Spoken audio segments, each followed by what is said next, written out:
Xunta de Galicia e Concello de Ourense colaborarán no deseño e execución dun proxecto piloto de refuxio climático na cidade, ao que se vai destinar un investimento total de 450.000 euros. Nesta acción conxunta que se enmarca no Plan Galego de Refuxios Climáticos, o Executivo galego aporta o financiamento e o Concello deberá colaborar na elaboración do mapa de illas de calor.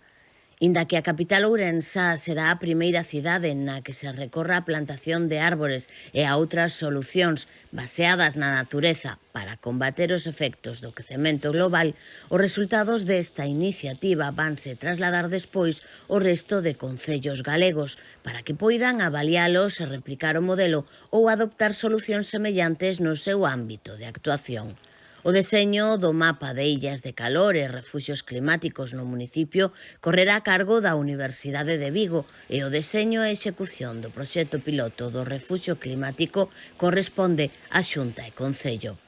O mapa que se vai elaborar en Ourense vai permitir identificar cales son as illas de calor da cidade, aquelas zonas con temperaturas máis altas do concello, os refuxios climáticos existentes, áreas frescas verdes e con arborado que poidan ser empregadas pola poboación en episodios de temperaturas elevadas e as zonas de preservación da biodiversidade que poden coincidir co ámbito de algún refuxio climático. Os resultados obtidos do desenvolvemento deste proxecto piloto en Ourense vanse por a disposición do resto de concellos, co fin de que poidan avalialos e lles sirva de guía para facer algo semellante no seu territorio.